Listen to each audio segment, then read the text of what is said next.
Bonjour, Corinne Inacio, infirmière coordinatrice à l'HAD d'Ambérieu. On est ensemble aujourd'hui pour revoir les bonnes pratiques et là le thème de cette vidéo c'est comment préparer un diffuseur, quel que soit le produit qu'on va mettre à l'intérieur, en respectant les bonnes pratiques. Alors on va voir ensemble donc le diffuseur pour cette vidéo. Donc le diffuseur, ce que je veux vous montrer qui est important, c'est que c'est un système qu'on va remplir avec une pression qui est déjà prédéfinie. C'est-à-dire qu'il n'y a pas de réglage à faire, c'est une pression à l'intérieur du diffuseur lui-même sur la chambre qu'on va remplir avec le soluté et le produit actif.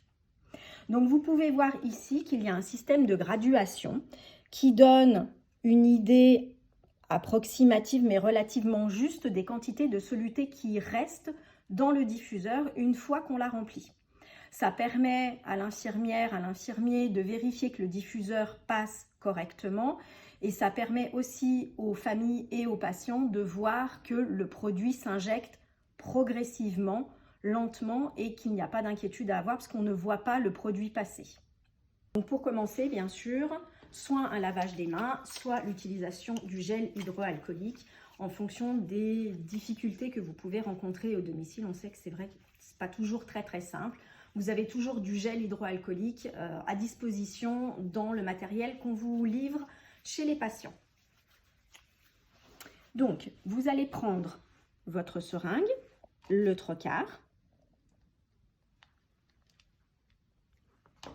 le produit antiseptique, en général on vous met à disposition de la chlorhexidine.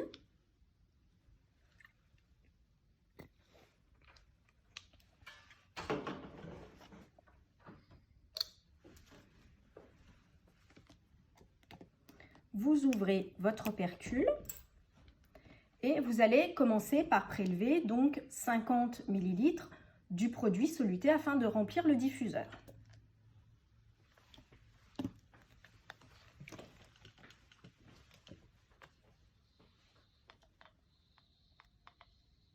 Il est bien évidemment important d'éviter au maximum d'injecter de l'air dans votre diffuseur.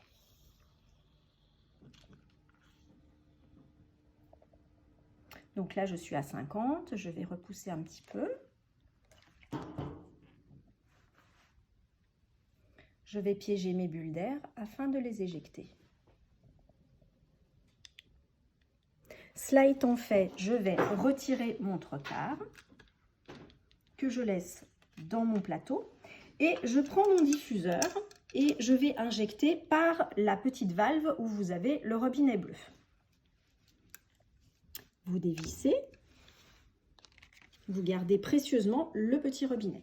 Vous vissez votre seringue sur l'ouverture prévue à cet effet. La tubulure est bien clampée et là, vous allez pouvoir injecter votre produit. C'est relativement difficile, il faut quand même avoir une certaine force. Ce qui est le plus simple et le plus pratique, dès l'instant où vous êtes bien installé sur une surface plane, c'est d'appuyer votre seringue comme ceci pour injecter le produit. Et là, on voit que la chambre se gonfle.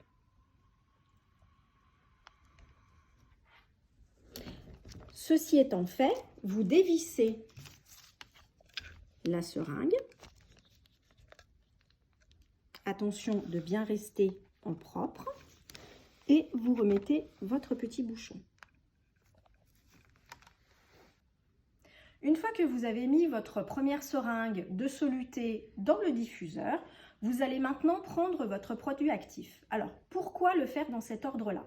Tout simplement parce que quand vous injectez votre produit, vous avez cette partie-là de la tubulure qui, pour le coup, va avoir le produit que vous avez injecté en premier. Si vous injectez votre produit actif en premier, vous pouvez avoir une modification de la dilution et risquer de vous trouver avec un produit un peu trop pur.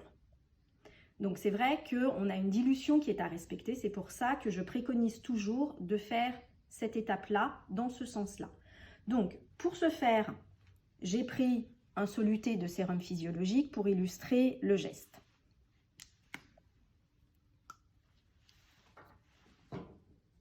Vous reprenez votre trocard, votre seringue.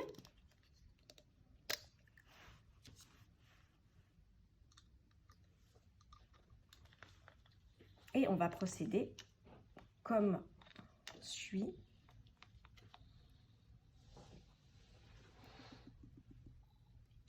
Encore une fois, en évitant bien d'injecter de l'air.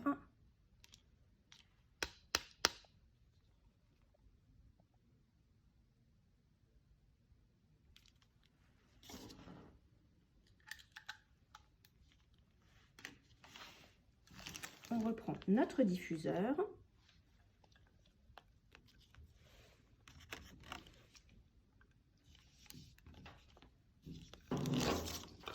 Vous retournez la seringue et de même que tout à l'heure, vous injectez.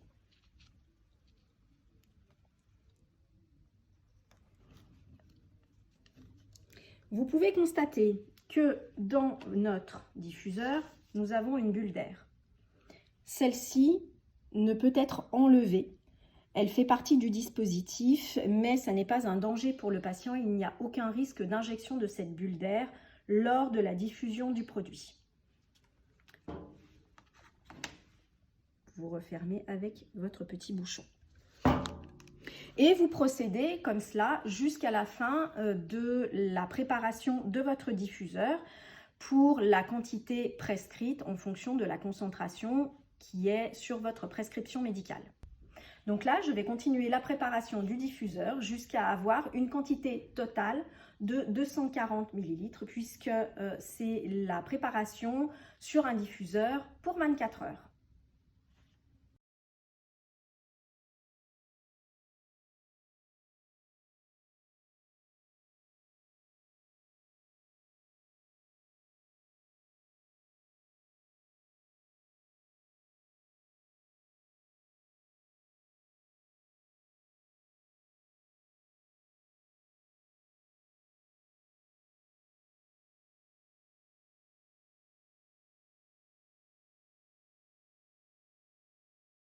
Donc, notre diffuseur est rempli. Comme vous pouvez le constater, notre témoin bleu est aux 250 ml, ce qui, effectivement, comme vous le voyez, montre que la chambre est bien pleine.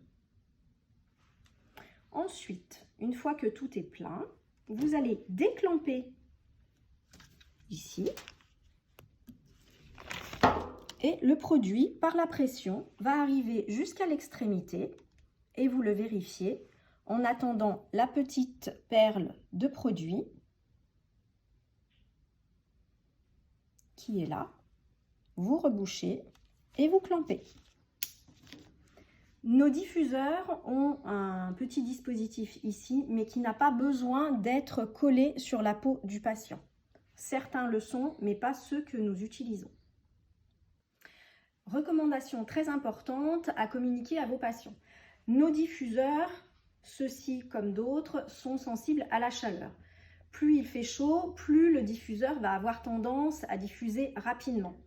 La première recommandation, c'est de leur demander de ne pas mettre le diffuseur dans le lit en hiver sous les couvertures et de ne pas être non plus à proximité d'une source de chaleur. Classiquement, l'hiver, devant la cheminée, à ce moment-là, il faut qu'il fasse attention de le décaler, que ce ne soit pas à proximité d'une source de chaleur, cheminée ou radiateur. J'espère que cette vidéo vous aura été utile. N'hésitez pas à regarder les autres vidéos que nous mettons à votre disposition. L'équipe de l'HAD d'Ambérieu Hôpital Elsan reste à votre disposition pour toute question qui vous sera utile.